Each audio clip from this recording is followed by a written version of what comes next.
Live. There we go. That was fun. So my system just crashed. Obviously, it's clearly I've been attacked by the derp state, and I welcome the attacks because they're right to worry about me. They really, really are. All right, let me open this back up and see if we can go back to where we were.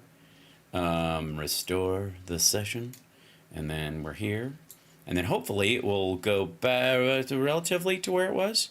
Although I don't need to watch this shit again. All right, the one and only Billy. All right, the one and only. And chat, you're still with me? There you are. Excellent. And let me start recording for this. Yeah, it was Billy Ray Cyrus. He destroyed the interwebs, clearly. Yeah, so that was fun. I think there is an issue with maybe perhaps a software issue. I don't quite know what caused it because it just turned blue and freaked out. So yeah, tell everybody to refresh and come back. I'm obviously under attack because I'm the one voice they fear.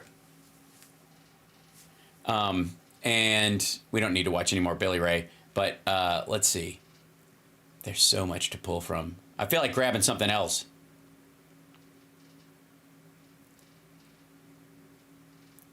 Hold on. This is worth looking at. This, I don't, whatever. Somebody is still drunk, I would like to say, for the record. And it would be Jesse Water on the brain. Apparently, hold on one second.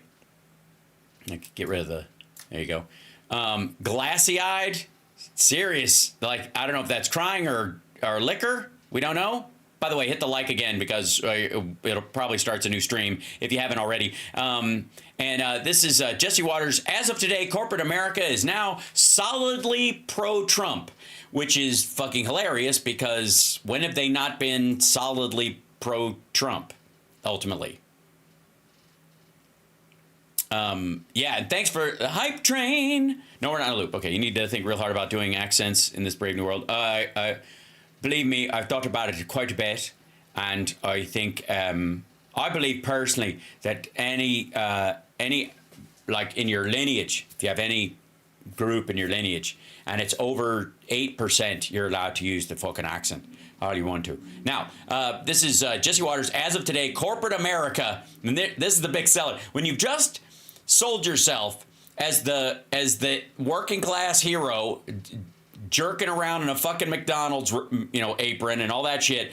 And then you want to tell everybody, now I'm the dude of corporate America. Jesse Waters. We're now entering using those wrestling graphics. Why would your news show need wrestling graphics? I mean, at least I'm being silly on purpose. Look at that. Doesn't that look like WWE? What do you think? I'm getting a distinct, this is all bullshit, fake controversy, that the good guy versus bad guy thing might be pre-decided? Maybe that's what they're telling us. We're now entering the days of thunder. That's how insiders... Yeah, days of thunder, all right. ...are describing the second Trump term. The greatest comeback in political history. Wait. Who's describing it? We're now entering the days of thunder. That's how insiders are describing the... Insiders? Where? Inside his fucking colon? Second Trump term. The greatest comeback in political history is just getting started. Well, then, I guess, real quick, I would just tap the brakes on the whole greatest comeback then in the history of, I mean, granted, after how you've treated Trump, you may end up with cum on your back, Jesse, but that's not how the rest of us will experience these next 4 years. A little while ago, corporate America saw Trump as toxic, but now MAGA is the hottest brand in town.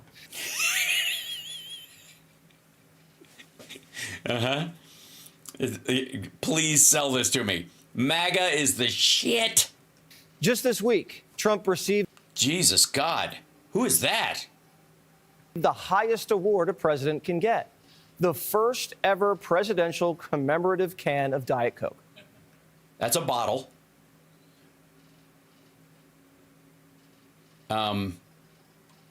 It's a bottle, and I don't care.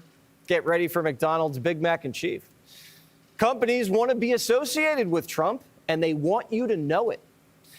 Or they need him to know it because they're worried about how vindictive and psychotic he is, and so they figure a little bit of ass kissing will go a long way, so they're doing it early, and then it won't matter.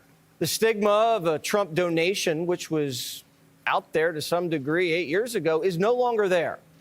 Who knows what's going to happen 2 months from now, but for today, up and down, corporate America is solidly pro-Trump. Again, fucking Politico. Now, you don't get much more mainstream than CNN and Politico when it comes to this stuff, and yet Fox News can quote from them like it's the fucking Bible. Today, up and down, corporate America is solidly pro-Trump. Yeah, because they're hoping the tax cut comes, and then after it passes, they can go back to sucking up to their customers. The biggest brands in America. Look at these. The biggest brands in America. Toyota, big American brand. Ford, okay. GM, sure. Part of the big three, two of the big three that Trump didn't want to save in 2008. Pfizer, absolutely. Man, oh, Shevitz. The Pfizer's Uber, yeah, clearly.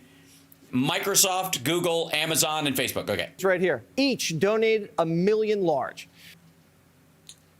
Yeah, so what? One lobbyist said everyone's trying to kiss the ring and curry favor. We're hopeful this new... Because it hasn't been so obvious that it would work in other administrations. You know why you don't do this with Biden? Because you can't buy yourself at a fucking seat at the table or a favor that way. You couldn't even do it with fucking Bush 1 or Bush 2 for that matter. Everybody knows that if you show up with Trump and you throw $1 million his way, he's going to throw favors your way that will make you more money. So of course they're doing it, but it's not like they actually care. Administration will be friendlier than the previous one. Uh-huh. Everyone's trying to kiss the ring, curry favor with the new administration. We're hopeful this new administration will be friendlier than the previous one. Yes, Donald Trump will be friendlier to polluters and fraudsters. Trump's not running for re-election, so he can use the money for anything from his library to making sure Republicans keep the House. He could even use some of it to pay off Kamala's debt, if he's so inclined. Or his own. One Trump advisor told Axios, the money is just pouring in at Mar-a-Lago. Trump doesn't have to lift a finger. Everyone's coming to him. Yeah, it sounds like a criminal enterprise. Sure, Trump will cash the check, but that doesn't mean he owes you anything. Yeah, sure. The president was overheard telling an executive this, quote, you guys made this amount of money last year, and you're going to make so much more now because of me. But when I needed you, where the F were you? You weren't with me, and maybe you were with her.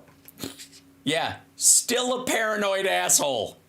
I hope these corporations get every dime worth. A big part of Trump's second term is making sure America's on Can you imagine showing up to kiss this asshole's ring and then him saying that to you and going, all right, I guess we're going to have to undercut him now. Cutting edge. 5 tech titans are getting positions of honor on Trump's inauguration stage. Why is Musk way over? I guess it's left or right and they think it's good or whatever, but why Bezos dead center? Waters, you got Amazon stock? What's happening? Musk, Zuckerberg, Bezos, TikTok. TikTok CEO. And the biggest name in AI, Sam Altman. One official said, I think the message it sends is, first, the importance of free speech, and then that these are all huge job creators in this country, and they're going to be a big part of where this president goes in the second term. No. These guys all know they want to be at the front end of all this, of the tech growth that's coming. And part of that will be military contracts. Whichever one of them gets the military contract for their AI to either share their version of it with the military or build one for the military will be the single biggest contract that the U.S. government gives out. It'll be bigger than the entirety of the F-35 or even, our super carriers. These guys all used to be in Biden's corner. Now they're America's first. Or they just go wherever the president is because they know that's where the power is. Maybe they haven't realized anything about Trump. They just know better, and they just go where the money is for them. Unless you're trying to tell me that all these folks, especially the CEO of TikTok, has suddenly become pro-MAGA. They want to get rid of all these immigrants, and they want to, make sure women don't have the right to choose, and they want the fucking Bible in schools and the Ten Commandments in front of every school, and they want every kid to, when they go off to school on their first day, to be handed a AR-15 with a fully loaded magazine of hollow points and a Bible. Once you put the Bible in your shirt, and if you get shot, the bullet will stop it right on the verse you need to read the most. 4 years ago, the Democratic Party had the White House, it had the Senate, it had the House, it had the popular vote, and it had Silicon Valley on its side. Over the past 4 years, the Democratic Party has lost the House, lost the Senate, lost the White House, lost the popular vote, and now has lost Silicon Valley, which means the billionaires are on the other side of the table. Well, it might be that the billionaires decided they were on the other side of the table, and that's one of the reasons why the Democrats lost, because they weren't getting as much from them as they wanted, where they knew Trump would be transactional. Biden's pretty bitter about the tech turncoats. Listen. I want to warn the country of some things that give me great concern. This is a dangerous and that's a dangerous concentration of power in the hands of a very few ultra-wealthy people. And the dangerous consequences if their abuse of power is left unchecked. Today, an oligarchy is taking shape in America of extreme wealth, power, and influence that literally threatens our entire democracy. The big guy has a point about how powerful big tech is. They crush their competition. They can. Yeah, you don't care, though. I mean, look, Biden has come out against it. That means you have to be for it. Shut the fuck up, caterpillar head. Censor speech and use their deep pockets and influence to sway elections. We can't blindly trust them because they can switch right back. But why would Biden wait until his farewell address to warn us about them? Because it's grown, and AI just came online in the last 2 years in a major way, and it wasn't the same when he took office. That's new, that there's new information, and that new information has expanded into an even more powerful, limited group of people. You didn't know who the fuck Sam Altman was 2 years ago. Did you, Jesse? You didn't know. You didn't give a fuck. If Kamala won, he wouldn't have warned us about anything. Biden doesn't care about a tech She would have. oligarchy. He doesn't even know what it means. But he knows precisely what it means, asshole. He does understand. That's an old man not knowing the meaning of words dig that they do that's lazy all the fucking time. Oligarchy is one of those old words. And so you can skip all the words that everybody knows, especially that have been used in political circles for a long time. If you're going to do and I don't want to give this asshole any advice, but here's the thing. He'll take it. Jesse Waters will take my advice. You know why? Because he'll shit on CNN and Politico and the Washington Post and the New York Times and Vanity Fair, and then he'll use their articles to make any point he wants whenever it's convenient. So fuck him. But using old words and saying he doesn't know what oligarchy means is dumb. Pick a new word. He doesn't even know what a large language model is, right? That idea. He probably thinks machine learning is how you teach somebody to use a turret lathe. I don't know, whatever. The point I'm trying to make is he might not know because he's old what the new shit is. Never mind. That just only bugs me, doesn't it? Just me, right? Stand revenge.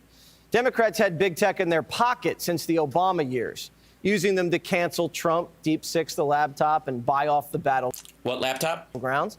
You weren't even allowed to crack Fauci jokes on their platforms. But after Biden... Yeah, you were. What Fauci joke got someone bounced?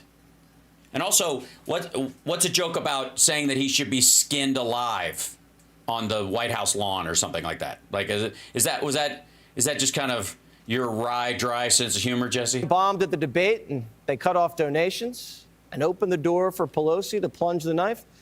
Are these guys loyal? Are they legit? Who cares? They're now on Trump's side, and he's just got to live with them. And they're all inside. Now, you may think that these guys were favoring Democrats, but Elon Musk is setting up a fucking cot in the Oval, motherfucker. Or do they just want to be in bed with the winning team? Yes, they just want to be in bed with the winning team. Musk has a little more street cred than the others because he won't leave?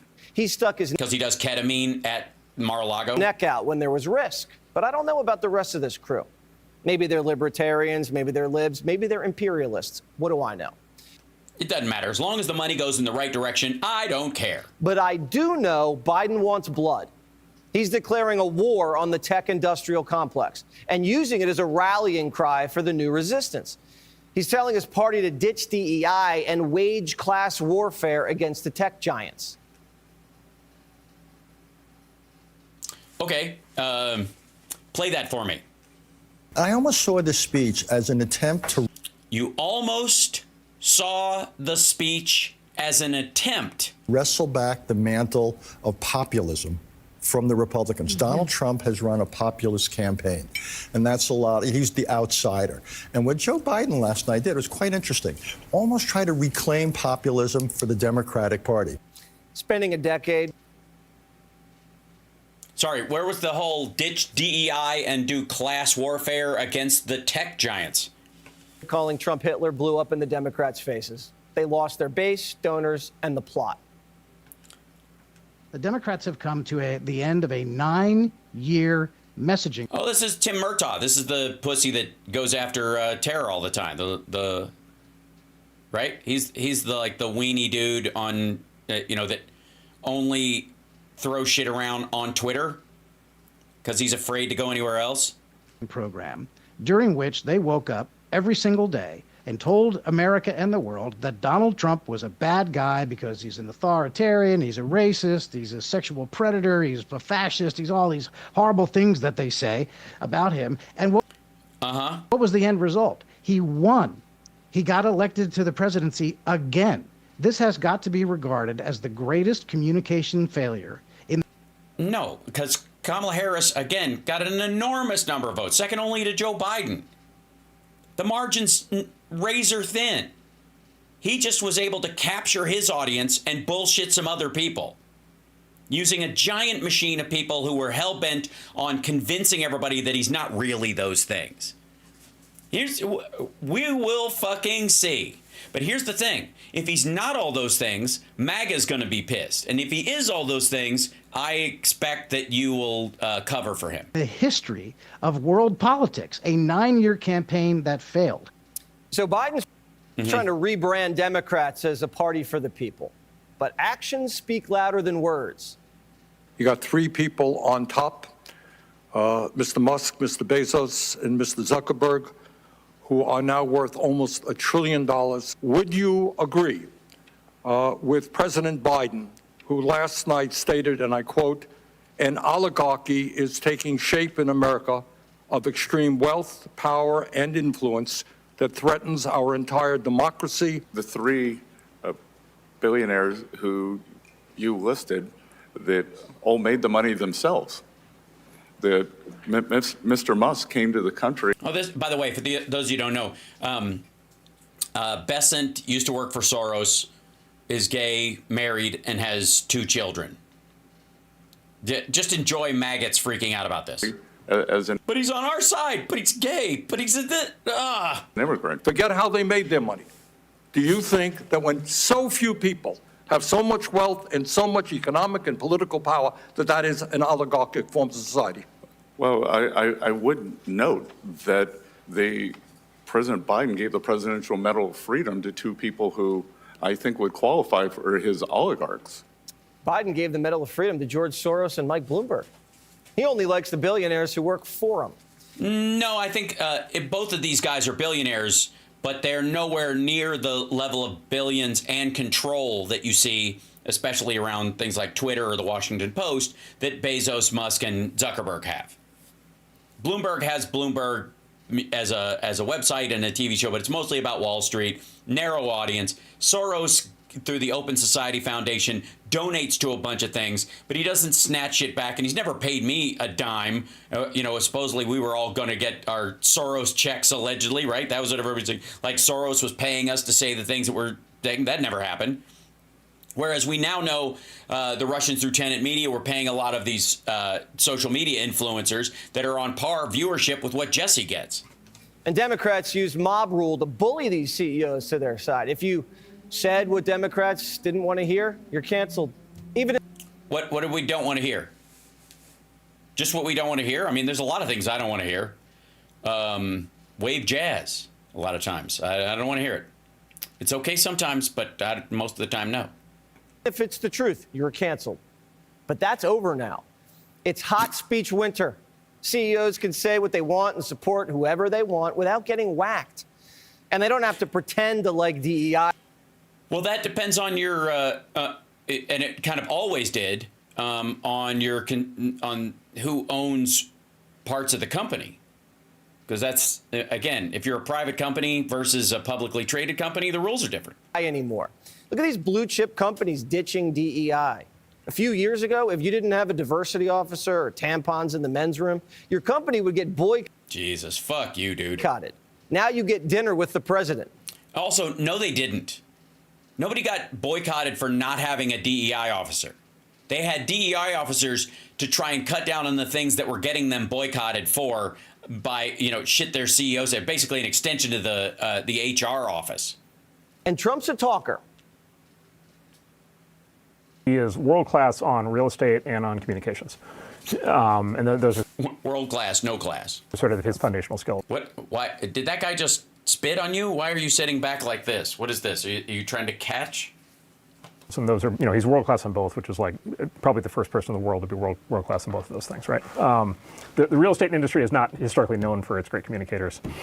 Right, so you don't have to be, and he's not. It's just a bunch of bullshitters and salespeople. Also, HGTV, anybody? Here you've got somebody who does both of those things incredibly well. 47. Yeah, an example, please. Speaks to something inside successful competitive men. They like what he does, and they like that he says what he wants. They like his 3 wives, and the thing about fucking his daughter is he's fine with it, and if you tell him his daughter's a piece of ass, he'll say yes. They love that about him. Most of the time, you can't go up to a guy with any self-respect and talk about his daughter like she's a fucking hunk of meat right to his fucking face. But they like it about Trump. And they like his drive and his finesse when there's an obstacle. His finesse? You mean where he gives up and walks away? And when you see a man survive a gunshot and pop back up, that's respect. Men want to be around men like that.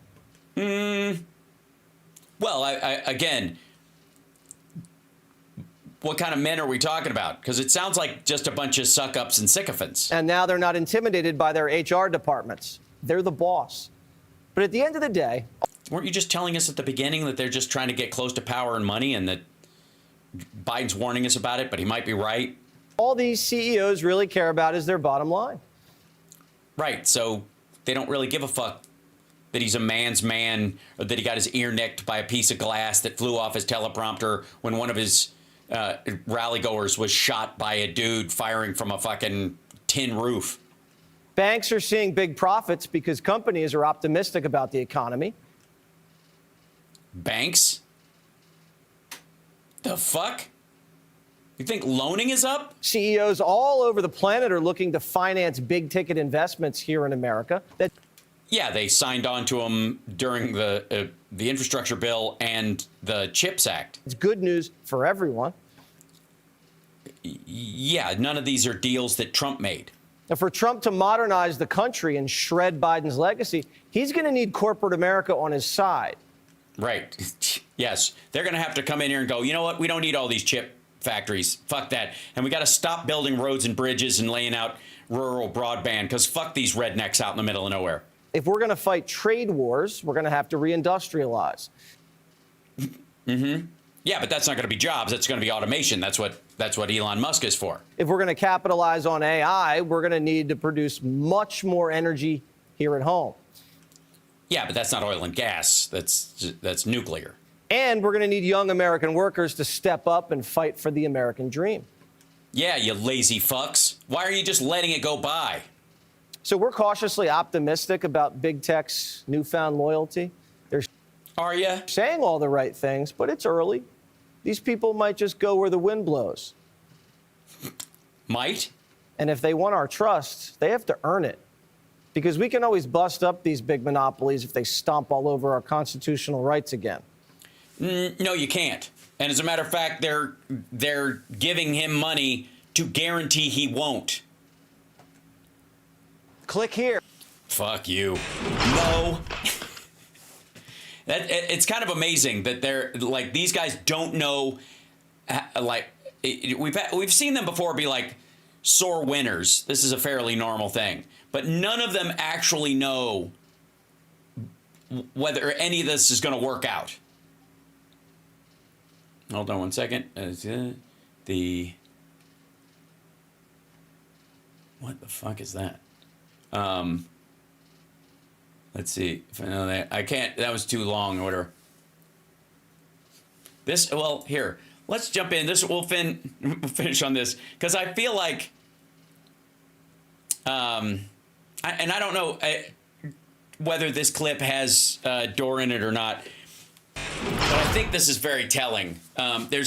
You'll notice that with the TikTok thing, there's all these people writing in to say, yes, Corey, and I saw Musk's Nazi salute. We showed it earlier in the show. It's not surprising at all. And yeah, that'll probably eat they'll make T-shirts of it on the right, but it'll eat up the news cycle for a little bit. It's all propaganda. Jimmy Dore Show. China makes all our stuff, so why do we hate them? China makes all our stuff, so why do we hate them? Sorry, so let's just let me spitball. Let's say someone kidnapped you and they kept you in a basement and they brought you all your food and the bucket you shit in. So why do you hate them? Hey, come see us on tickets No. and onlyjimmydore.com. I always make jokes about this. So you're saying they don't use Well, they're not really jokes, but TikTok because they got all the spy information from that balloon they sent, basically, is what I'm hearing. that's the joke. But why? Like, why do we make our... And this is like a dumb joke I say, but... And just It is dumber than the last one? Or? correct any parts of what I'm saying is dumb here, but... Like, why do they make our shoes and phones and viruses for us if we're enemies with China? I hear people talk bad. You know, when people trash China, they'll say the CCP. Like how I always say Zionist, because I don't blame Judaism for what Israel does. I say Zionist. And I don't hear people say they don't like Chinese people. Like, I don't like the CCP. And that's like the kind of way of saying it. But we do a lot of trade with them.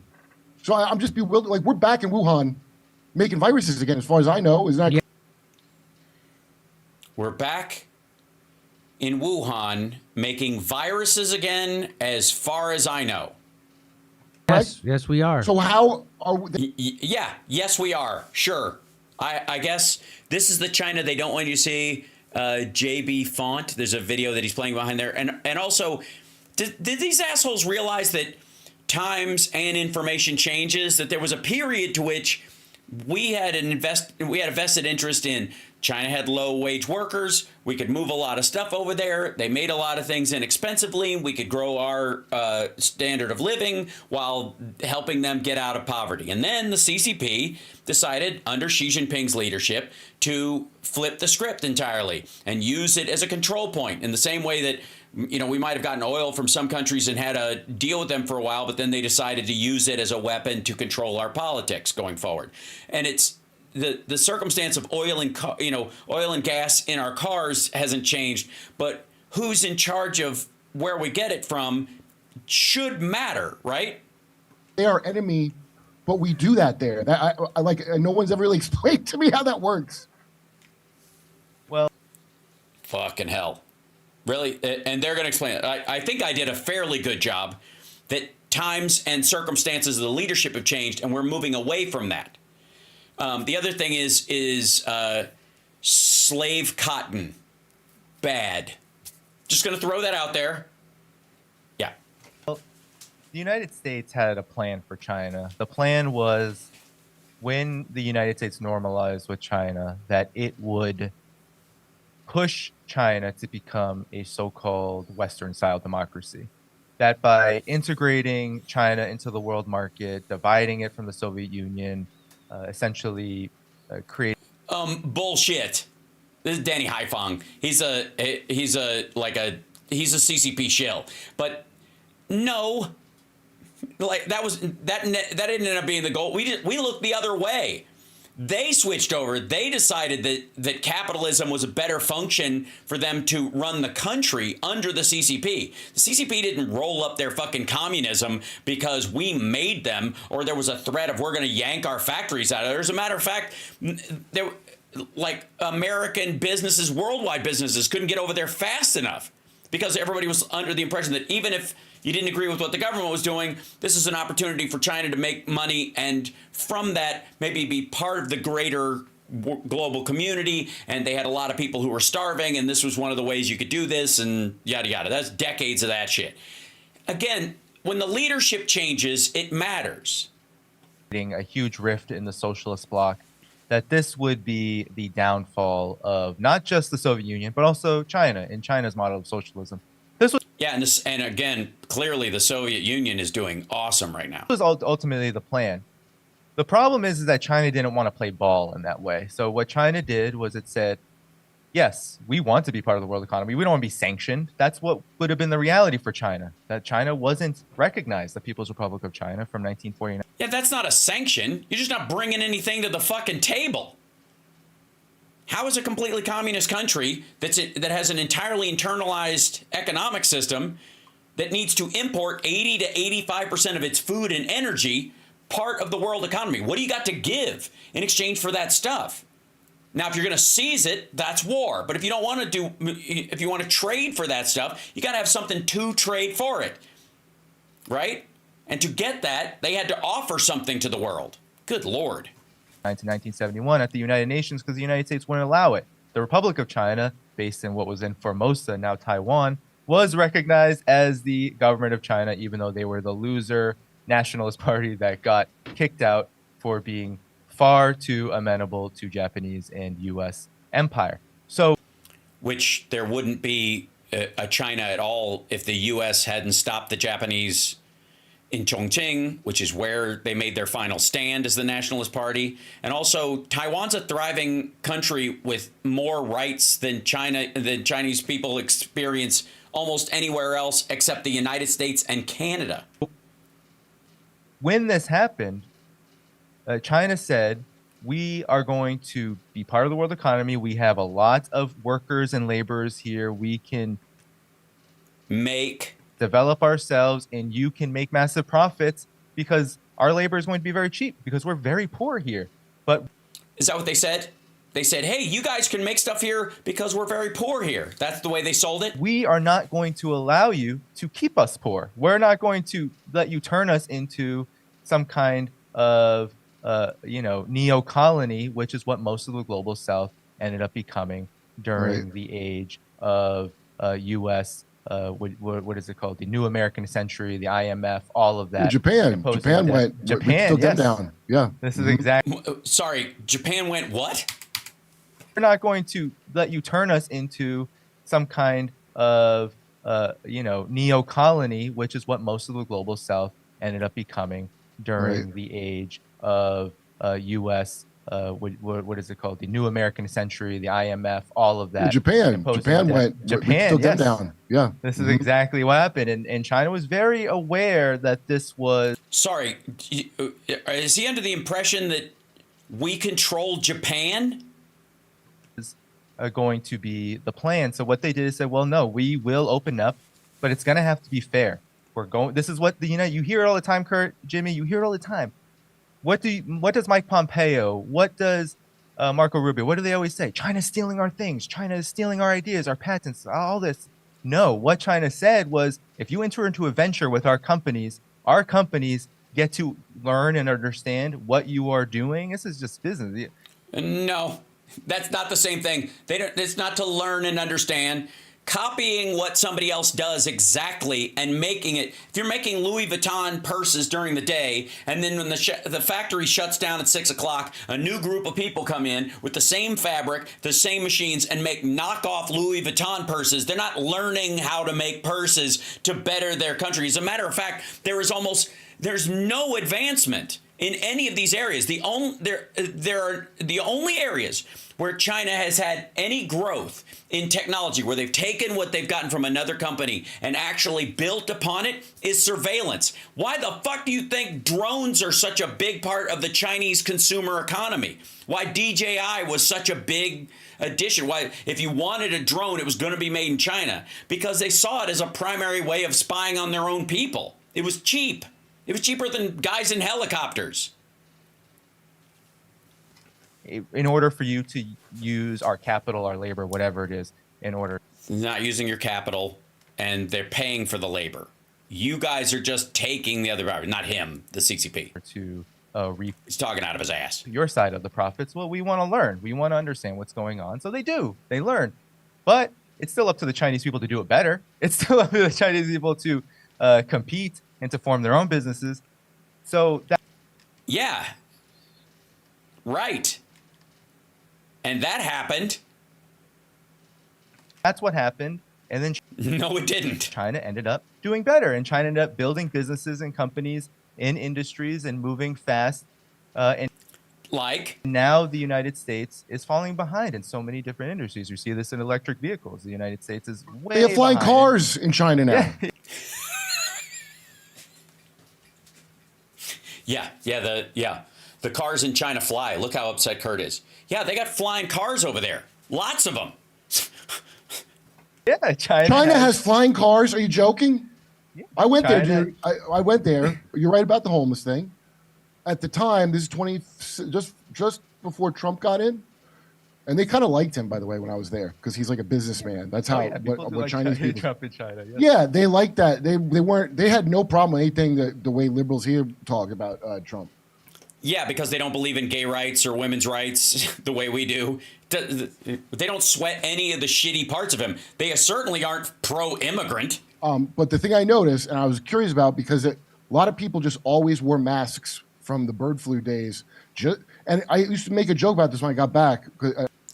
Apparently this is all about jokes Kurt has workshopped, but they never really got anywhere. They never really landed, or what's the phrase? Ended up being funny. I was like, this is like being in Blade Runner, like I went to the future. And sure enough, it was the future, except I guess we don't have flying cars like China, just mask people. So that COVID response, I saw video. Also, what fucking flying car? Okay, look. One of the things that we had was a problem with this asshole and Jimmy flipping out about the drones was the fact that a bunch of these are VTOLs. These are like American, like vertical takeoff and landing personal aircraft that are made over here. American companies, or they're made in Europe. These guys, hold on. These 5 VTOLs let you fly around without a pilot's license. The Jetson 1, Rise Recon, that's that guy. The Doroni H1 is a 2-seater. Carries about 500 pounds or whatever. They're delivering in 2025. What fucking flying cars I've been to China. I was in China right before COVID, not 10 years ago. There were no flying fucking cars. Videos of people howling out of their. I know Chinese like their overall government. When they poll them, they tend to like the top and be. Because they're being polled within earshot of an evil uncle or by the government itself. Mad at local government when they're mad, which I'm all for that, by the way. But with the COVID, like here, it was a nightmare, and Canada was a nightmare. Okay, and Oh, is this motherfucker going to say that they only had 4,000 deaths in China? I was the impression that like they had poured a lot of Chinese to Canada to help write that because WEF liked the control mechanism of people being on lockdown and stuff. But like I said, I only know what I heard here. So how do you think they handled COVID? Because here, I wasn't real thrilled with how they handled it. You mean the part where they were welding people into their apartments? Well, in China, when I've been there, and I'll just speak briefly on this and then conclude my point. In China, you know, I think there were a lot of frustrations over time. Yeah, frustrations over time. Because it's hard to lock down. It's hard to close the economies. I know in Shanghai, the frustrations were probably the highest. But truthfully, in China, the biggest priority and concern, regardless of what our feelings may be about the virus itself and what happened here and what happened especially in the West, the biggest concern was ensuring that like older people and things like that and people like that, vulnerable people, didn't die. So people were actually, even though they knew, you know, no one's happy about the massive inconvenience and the problem. Oh, massive. I see. Danny Haifong, massive inconvenience. Let's see. I think it was really. Let's see. Let's see. Matt, let's see. I don't know if I'll be able to see. Let's go.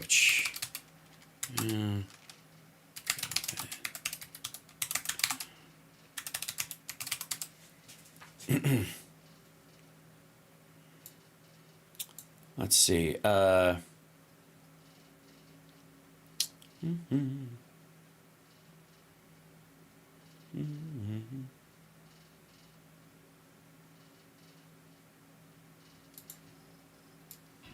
A Beijing apartment building has recently been sealed by welding it shut with all the residents trapped inside in order to contain a CCP virus outbreak.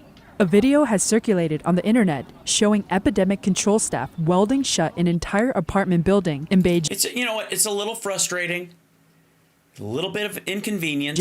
Apparently to prevent the residents from leaving the building after a resident was found to have been infected with the CCP virus. The videos.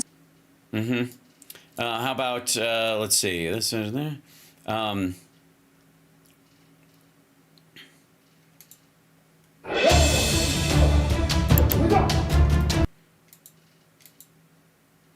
As China grapples with COVID surge, reports emerge residents being locked inside their homes. They weld bars in front of the windows, or in front of the doors, so they can't get out.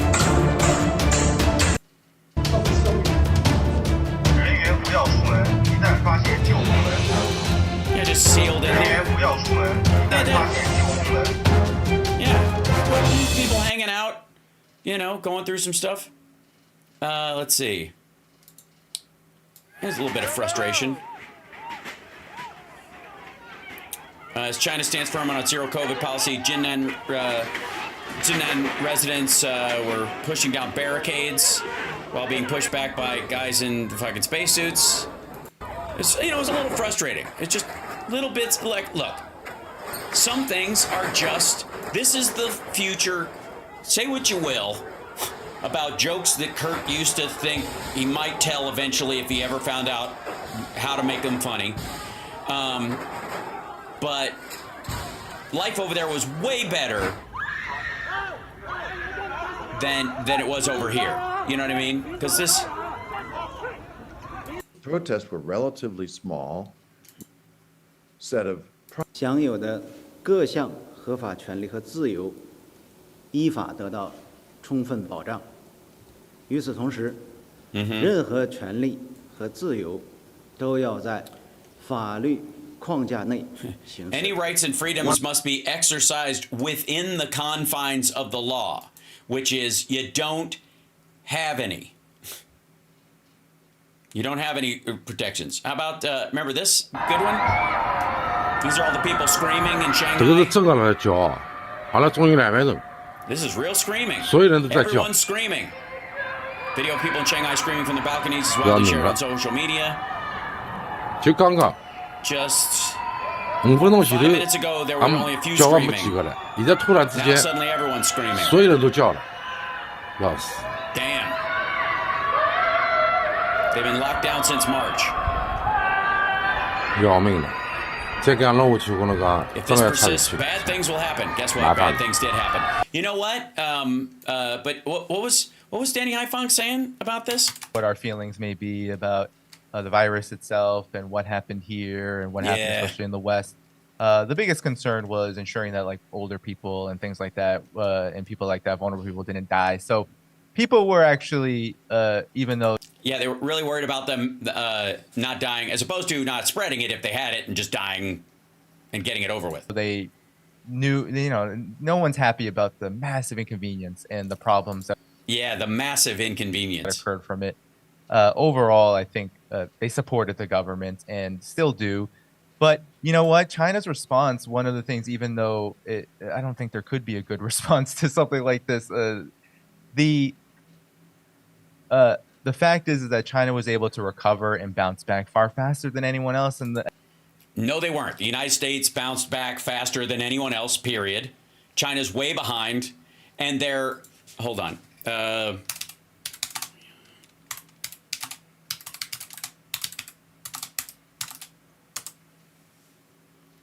Mm-hmm.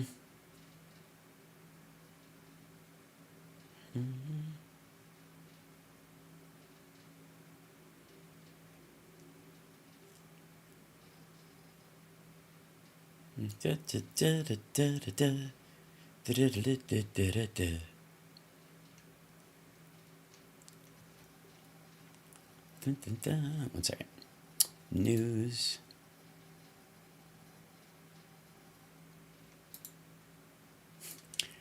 Is China's GDP growth only 2%? Donald Trump might want to find out.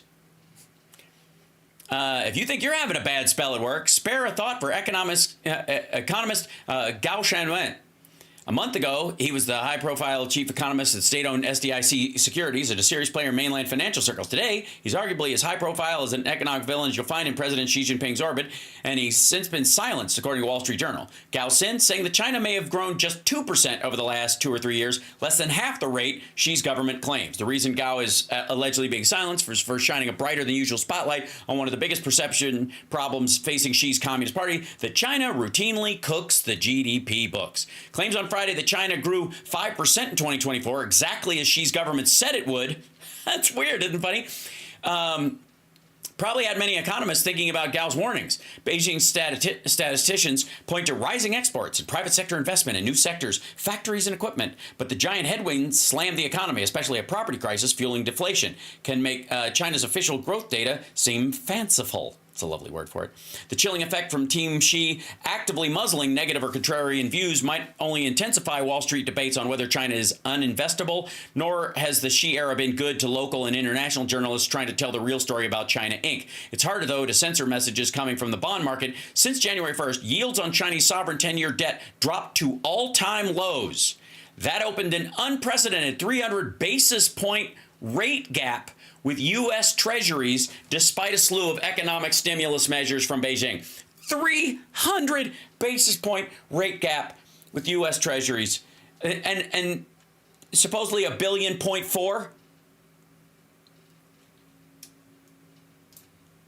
Wait, is YouTube back up again? Or did we drop out again? Son of a dog doodle. Hold on. Son of a... Okay, we're in there. Just have to. Oh, I see. I've got to restart this. I got to reload on there. And fuck you. Whoops. Oh, fine. There we go. So we're on. YouTube's doing all right, right? There we are. Yeah. Okay. Couldn't see him in there. Sorry. My my YouTube chat stuff wasn't coming up. Anyways, so. Minimum of 30 million dead from COVID. China's economic growth is 2%, not 5%. And it's probably about the same size as Japan's, but with 3 times the people. And I think the big reason for that was the government was ready and able and willing to ensure that people's livelihoods were not decimated through the crisis. And that's a big difference from the United States, where what? We saw so many people lose their jobs, their homes, or businesses, whatever it may be. Wait, this asshole thinks businesses didn't disappear during lockdown and during COVID in China? Because of the fact that the government said, okay, we're going to respond to this, but guess what? You're SHIT out of luck once it happens and after the fact. And, I don't think we've actually ever recovered from that economic crisis, contrary to what the Biden administration says. So, yeah, we have. Overall, though, China has learned how to do business. Yeah, Trump style. Just lie about it.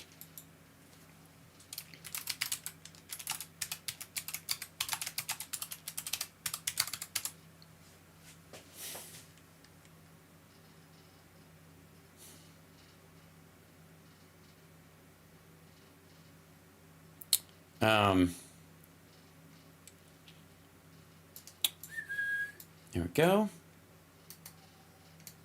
Here's this one.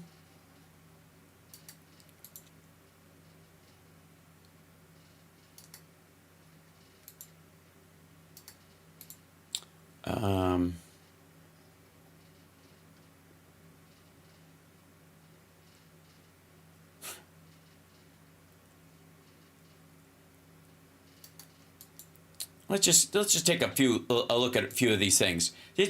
What did he just say? Real quick, Danny Haifong. What was that? You're SHIT out of luck once it happens and after the fact. And I don't think we've actually ever recovered from that economic crisis, contrary to what the Biden administration says. So, overall, though, China has learned how to do business from the capitalist market, from the U.S.-dominated capitalist market, and it ended up building an economy through various industries that, because it has a government, and people think this is bad, Marco Rubio, these guys, who knows what Donald Trump will say when he's finally in office, but it's unfair, right? Janet Yellen, it's unfair. Government subsidies. This is exactly what the United States did. Right.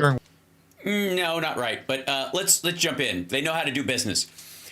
China's worst deflation was in industry as supply gut persisted. Industrial prices fell 2.3% last year, steepest of all sectors. Economy on track for longest deflation streak in decades.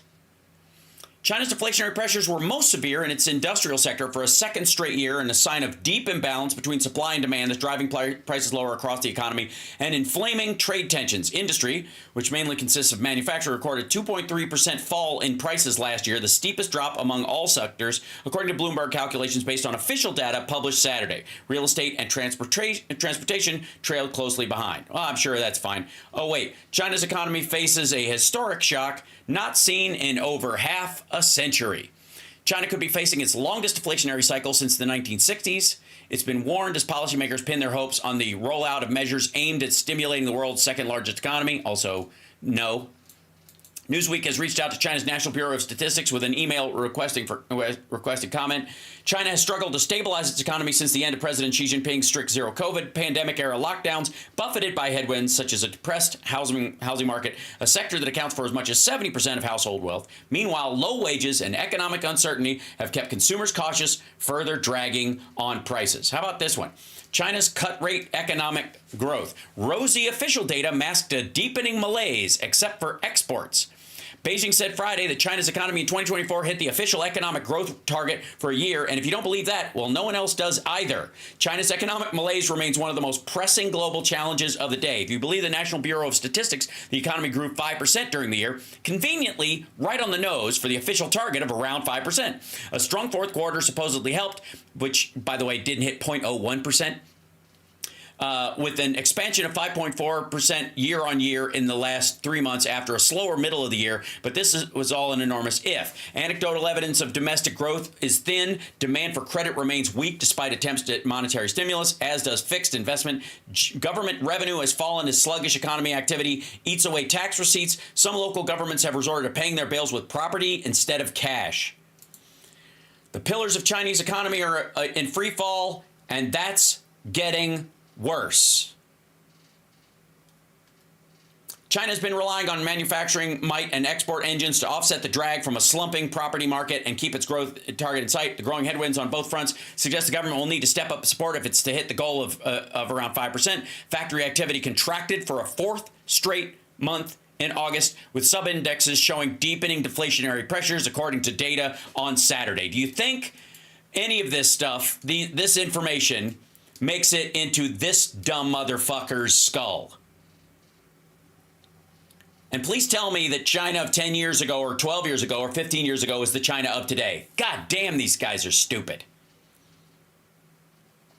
World War II to ensure that the United States didn't end up in a Great Depression that lasted 30, 40, 50 years. Like, that's what would have happened in the United States if the U.S. government didn't say, we're going to pump our military industrial complex full of money, and we're going to allow that to ricochet all across the industries in the United States. Yeah, that's not the same thing. That's not the same thing as owning 50% of every major business. We didn't buy all the newspapers up and own 50% of them. We didn't buy all the car companies up and own 50% of them.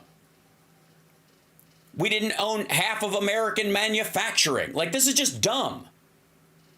There's a distinct different methodology to the U.S. recovery after a war, which was a temporary fix that didn't permeate all these different areas. It ballooned it because there was a secondary support aspect of it. The idea that any money you invested in the defense sector and the army and giving people jobs in the army, they eventually could raise a family and they'd have a kid that went to college on the GI Bill, and that kid would have a business. That rolling effect is not the same as owning 50% of that fucking kid's issues for the rest of like their business or their investments for the rest of their life.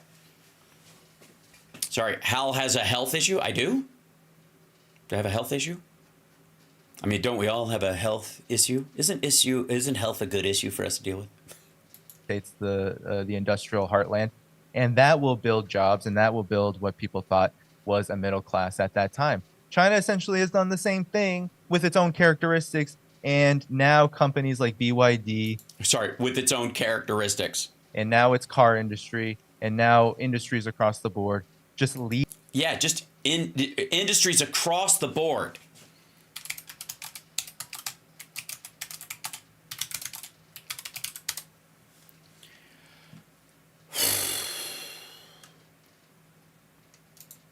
We looked back at this a while back.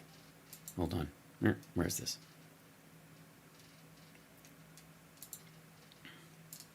Where China's unsold cars go to die. No, it's archived, so I can't look at it. Rows and rows of abandoned electric vehicles in China. There they are. Just rideshare programs that they bought them all for, and they just sit there rotting. Look at that. It's probably just they like rural. Everybody likes rural parking. It must be a Chinese thing. Eat everything. 37 out of the 44 most advanced technologies are being led by China. Sorry, citation needed. And the semiconductor industry, even though it's still behind technically to Taiwan and all of that, it's going to win that race eventually too, if the United States keeps shooting itself in the foot like it's doing with TikTok. If the United States bans TikTok, not only will Xiaohongshu be this huge outlet for people to learn about China, but I think that there will be a massive amounts of unrest and discontent in the United States. Oh.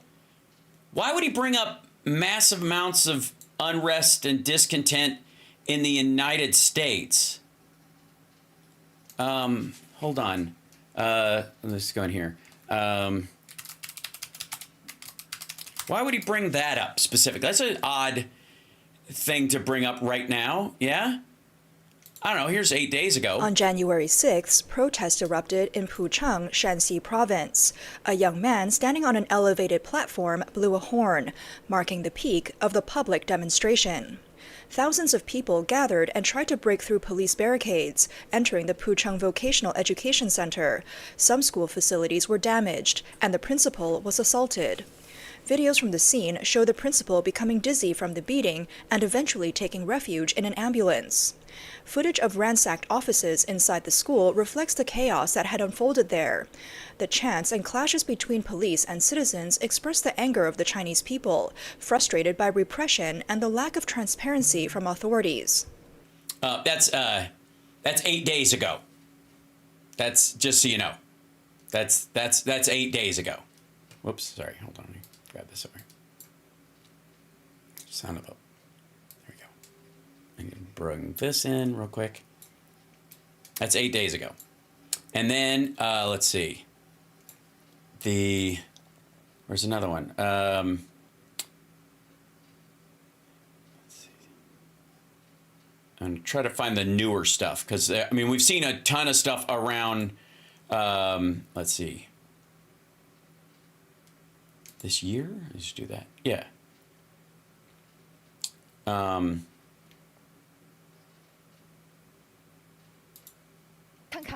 Look how desolate it is now.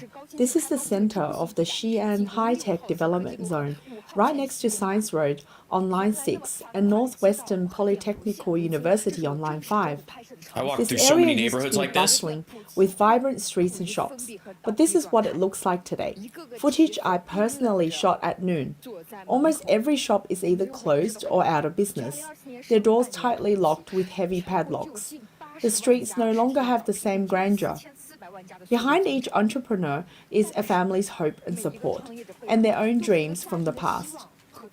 While I don't encourage blindly starting a business in times like these, we must respect these entrepreneurs. They're fighting for their dreams.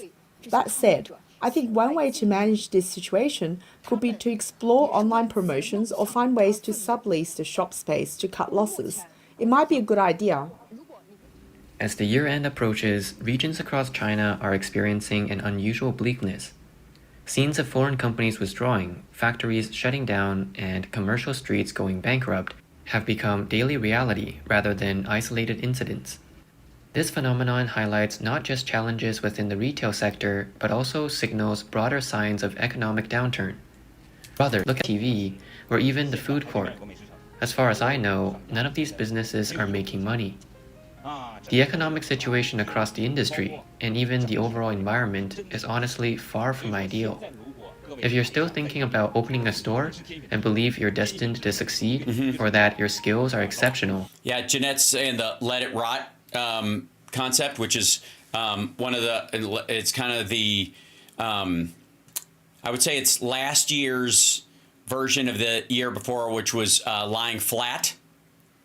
Which was all the young people were just lying flat. They're like, over this. There you go. Hold on. And delivering 5 orders in vain. The worker, burdened by mortgage debts, struggles daily to make a living. Yet, with debts amounting to millions of yuan and monthly earnings of only a few thousand, the psychological impact of this disparity is overwhelming. Since losing my job, I feel like I can't take it anymore. I'm becoming more and more lost, unable to change my current situation. The pressure of rent and just affording 3 meals a day is making me more... Communist country, according to Jimmy Dore and Kurt and Danny Haifong. Communist country, where they take care of their own and the government makes sure that everybody's got their needs are met. More anxious by the minute. I don't even dare to call my family. I can't tell them I've been out of work for so long. I don't want to burden them with more worries. Businesses across all sectors are struggling. To be honest, physical stores are in decline and so many people are being laid off. These are just like posts from people across. Voiced outrage. How can a state-owned enterprise withhold wages from migrant workers, forcing someone to kneel? Aren't they ashamed?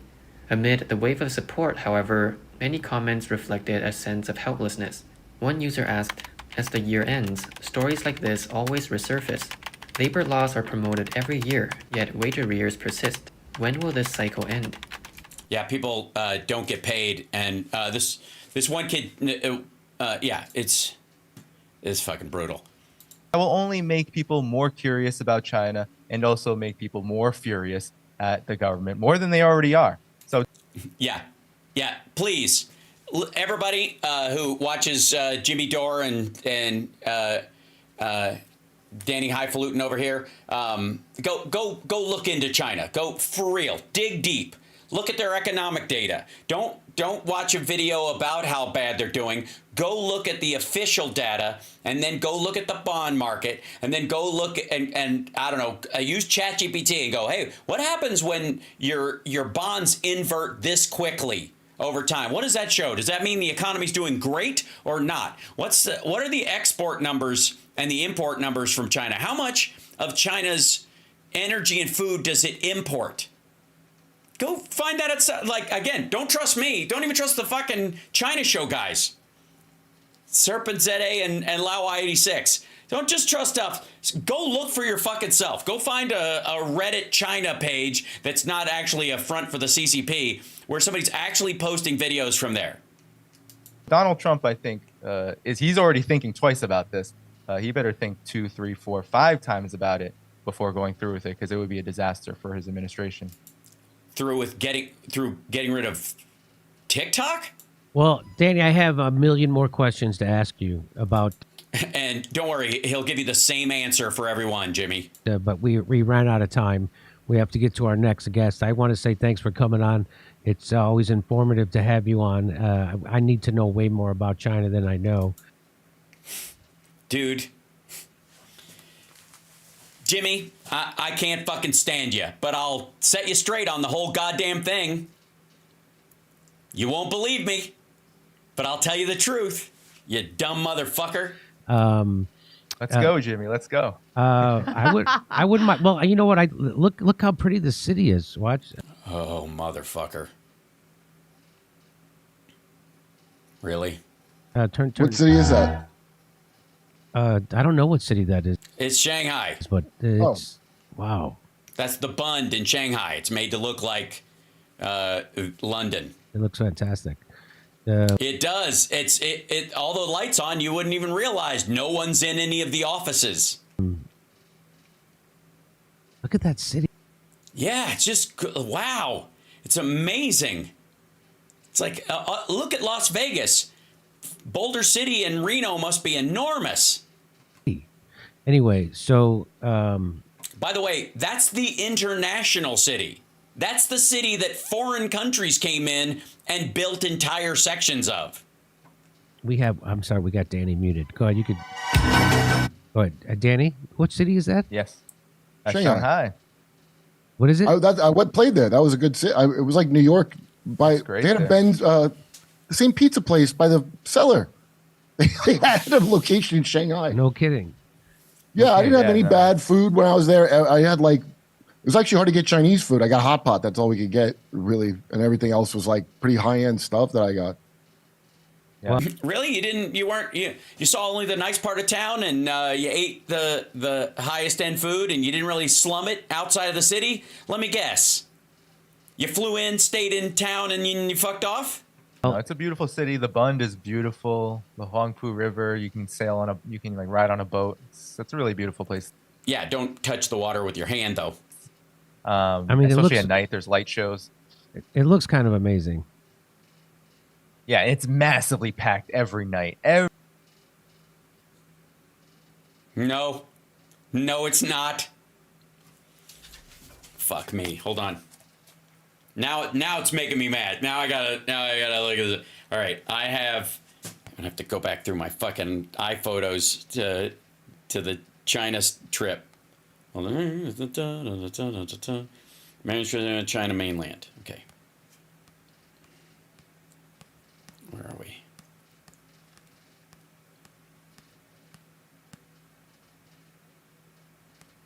Let's see. I need to find. That's 2018. So.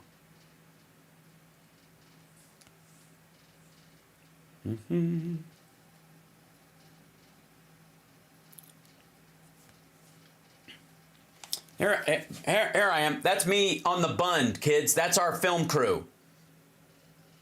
Everybody in that crew right there knows somebody who's lost somebody in their family to COVID. We filmed all over the fucking place. And let's see, hold on. I'm going to show you. Where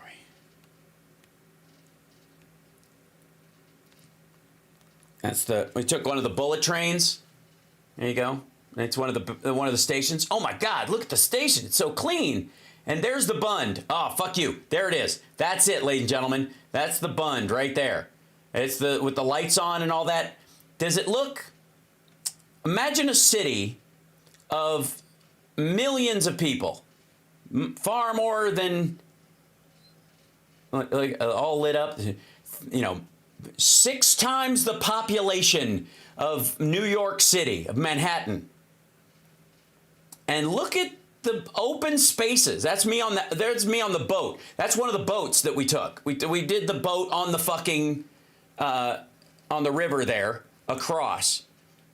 Look how, like, think of being on a fucking ferry during the normal hours in New York.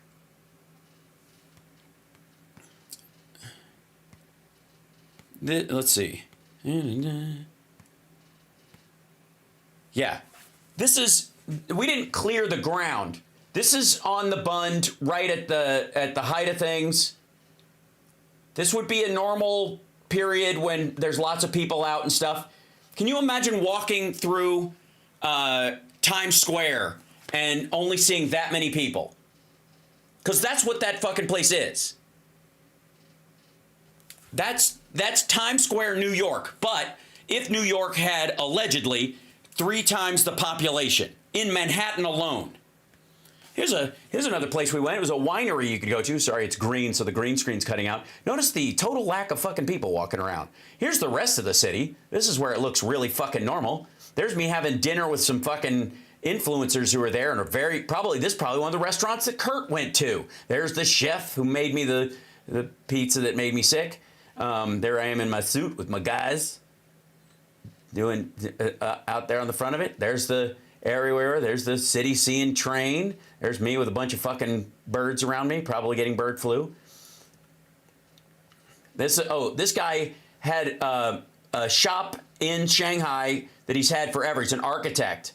And I interviewed him. He's lived there for a long time. He built up some of the stuff around there to look like a section of like London in the British area. And we filmed in all these places. It looks really cool. But it's all basically a fucking film set. Like, there's nobody back there. I went to so many of these fucking places and like parts of it look really cool and then parts of it are just fucking empty. And this is New York. This is supposed to be... this is when I went to this one billionaire who has an office, and he has this little theater in his office where you could sit and that's where we're like sort of stationing our shot.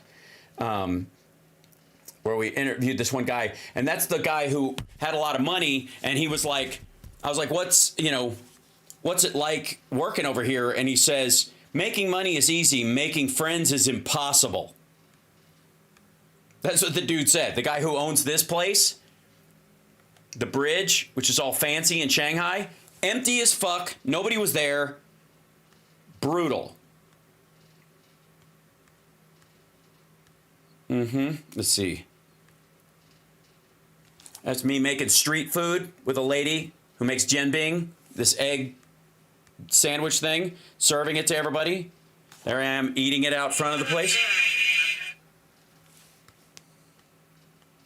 This is, fuck. Like, here you go. This is behind the place. This is what the majority... Here's the mall. Sorry. This is the mall. This is the part they wanted us to see. This is what the streets look like where we actually were. Like right next to this lady's shop where she made the jianbing. I went into her little place.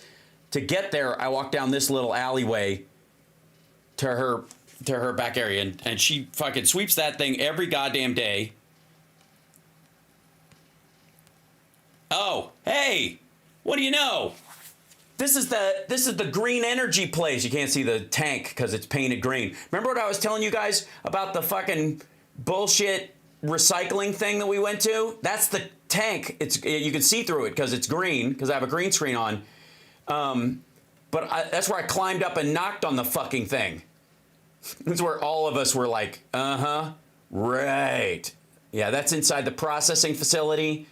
I want to see if they have the poor guy watching the shit.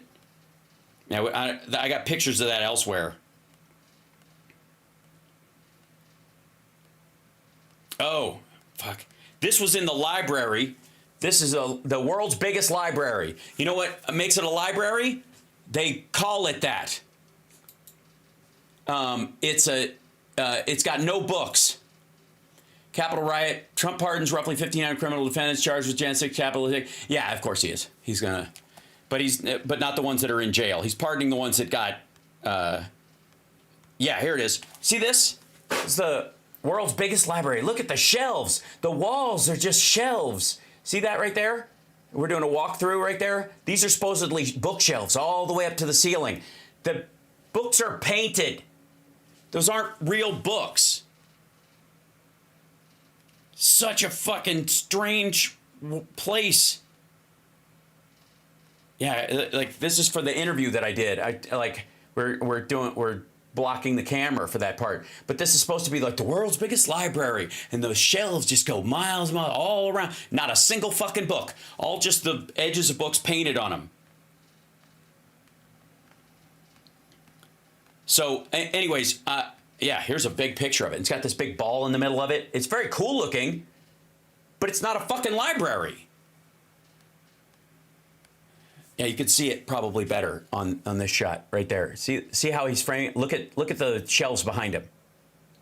Those are paintings, the books. People are just sitting around. Nobody's reading. You notice that? You notice that, like, it's not like somebody comes down and you pull a book out of the shelf and just sit there and fucking read.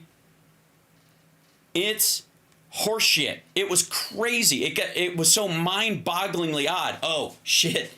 So this place, this was the Eco City place that I tell you guys about, where we went there and they had all the trash goes where it's supposed to go, and you put the whatever, like your plastics go down one tube and your paper goes down another, and they're automatically separated and all that kind of stuff. And they live in these two buildings, one on either side, and then there are stores in the bottom. So over here and over here, there are stores, okay?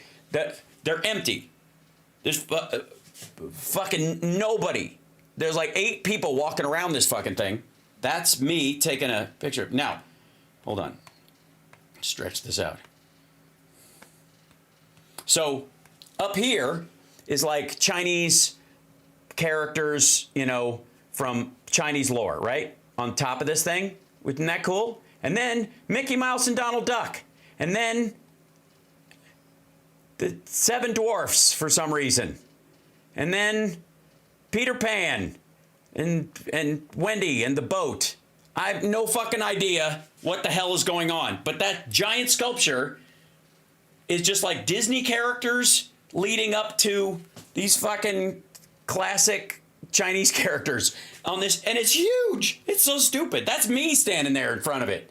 That's how big it is. It's a fucking farce. It's the weirdest thing. So this thing down here in the corner, that's the little store, right? And there's no one working in it. You don't work in this. You walk in and you pay with because they know it's you. You live in the building. You have a card that allows you to live in the building, and you shop in that thing, and it automatically you pay for it. That's the fucking thing. It's the black part is the big green tank, the recycling thing. That's their mock-up of how it works. They showed us a little model, like, this is how it works. And it doesn't fucking work at all. There's me making dumplings. There's me on the Great Wall of China. Here's the tower that they spent close to $1 billion on, and it's falling over, and they haven't finished the top of it. It looks like a rocket, but you're going to die. Here's another picture of the bookshop, and you can see, there you go. You walk in, that was our opening shot of like, wow, isn't this amazing? And then, you try not to laugh because it's fucking weird. So I don't want to hear from these fuckheads about China. I don't want to hear shit. And I love the Chinese people and I love Chinese culture, and it was just fucking sad to see like it bastardized and sold and rebranded by the government, making it look like this farce, and all these people are just living these desperate lives trying not to fuck up in front of anybody that will turn them in. It was like, Jesus Christ. It was like it was like being a Red Cross volunteer that got access to Auschwitz, and they walk you around, and you can tell they're making everybody stand up and look healthy, like give everybody a chicken leg and tell them not to bite it. And you know that's what's happening, and you can't ask them, hey, what's going on? You know, is this safe and healthy? You know, are they treating you right? And if they say no, they'll die, so they just keep their fucking mouth shut. There's me self-filming on the fucking Great Wall of China. Walking the whole fucking route.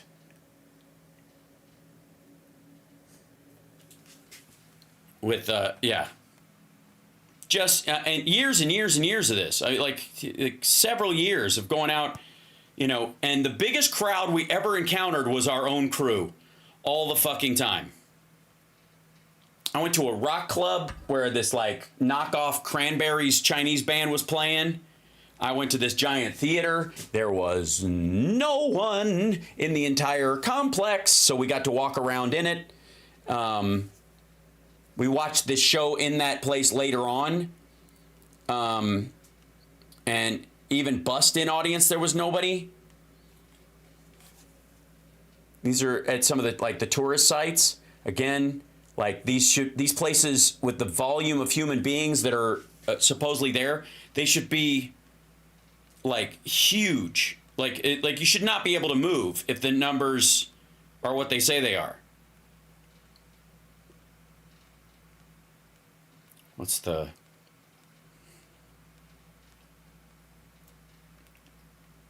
Try to find something that isn't the director sitting around. Hold on. Go back to here. I mean... Let's see. Yeah, a lot of the shopping districts look like this. They're meant to look like colloquial Chinese villages and that kind of stuff. But you'll notice up in the corner, they all have these big secondary air conditioning units put on the outside of them. And they're not the original buildings. They're not like these classic Chinese buildings like they look like they are. They're just plaster. So you go up and you touch the rock and it's just imprinted on the wall like fake brick in a comedy club. The whole fucking place. Just crazy. That was 2018, 2019, right before COVID. Interviewed this traditional Chinese dressmaker dude in his shop. He does great work, but for only like the super rich. There's a big picture of Teddy Roosevelt in this bar we went to. They had a place called the President's Room because they knock off everything, which is super weird. There's another shot of Shanghai. Here's a picture of Shanghai. Obviously, it's because of the green screen. It's hard to tell or whatever, but it's daytime. It's quite hazy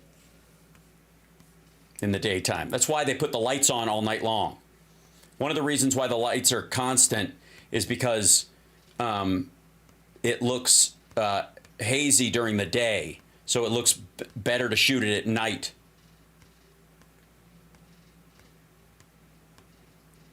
It's like this wine bar place that we went to that they took us to. This is one of the shopping district areas, and we shot inside the stores because if we shot out on the street, there just weren't enough people to make it look crowded.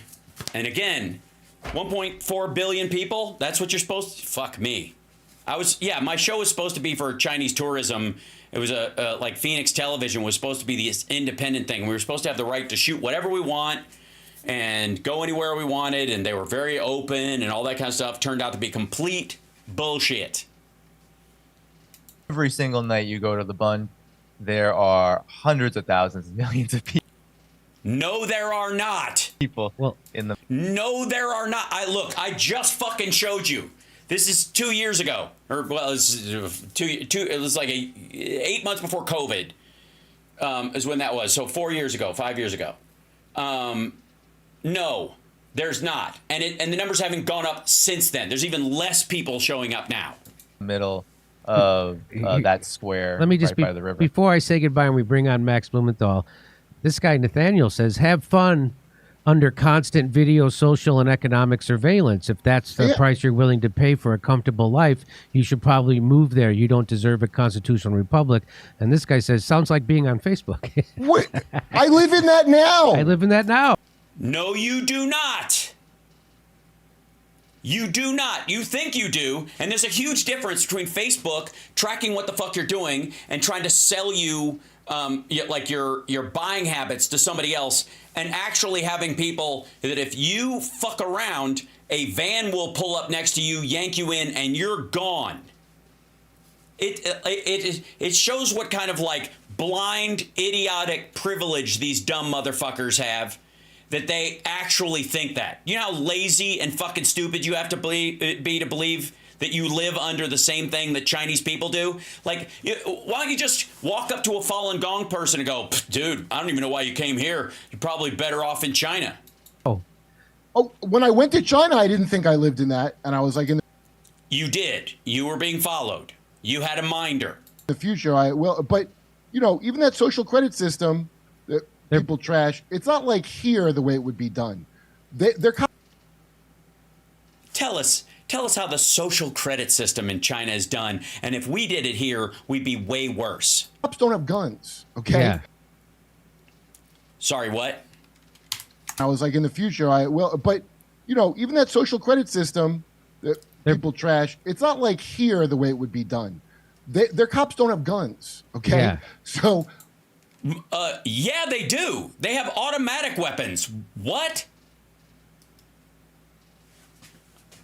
The cops don't have. What in the fuck?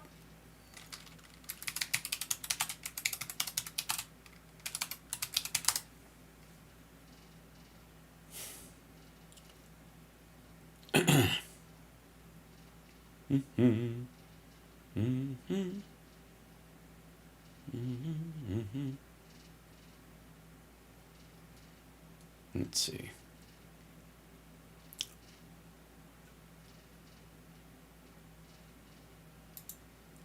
You mean like this guy?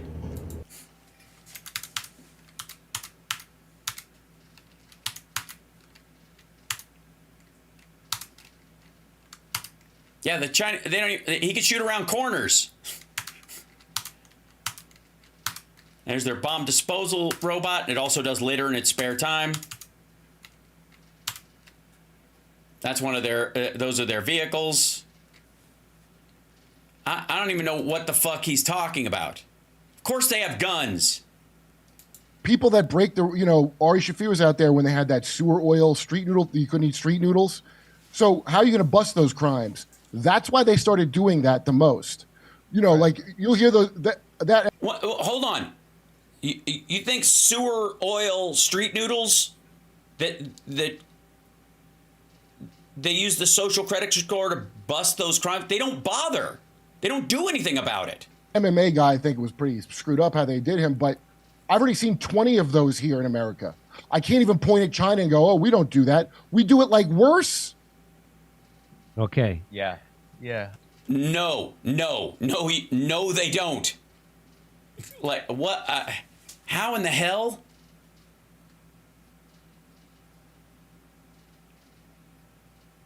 Let's see. Let's see. Let's see if this is. I don't know why this.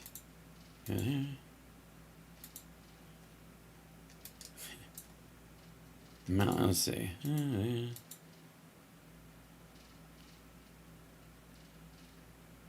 Here's Chinese police doing drills, anti-terrorism combat drills, and for busting places and running and carrying their weapons because they are part of the PLA. They're part of the People's Liberation Army. They are not officially, there's no distinction between police officers and military. They're the same because the police don't work for the citizenry. They work for, they work for the CCP. The People's Liberation Army is not the Chinese army. So, all right, we got to run. But Danny, thank you so much again. We'd love to talk. I mean, I don't want to talk about this for another half hour, but we got to go. Everybody, but you can only get so dumb so quickly. Jesus. All right, I got to run. By the way, myself, tomorrow I have the Ultimate Jam Night, so I'm probably gonna leave early in the morning. And I got a lot of singing to do this week, so I probably won't do a show in the afternoon. There's a chance I might, if I feel like bringing the gear and doing all that kind of stuff, but most of the time it's right around the time I would do sound check, and then I've got to sing again on Friday, so you'll forgive me if I probably beg out tomorrow. Well, plenty of stuff to cover, I have no doubt, on Wednesday, both in the morning. Phil will join us, and then in the afternoon. So until then, I love you guys. Please, please, please do not let these assholes hijack your sense of well-being, because they don't have any idea what the fuck they're talking about. They don't have any idea what the fuck is going on. And they're not going to get smarter and better at this. But we can. Oh, God. Sometimes the stupid, it just like gives me a cramp.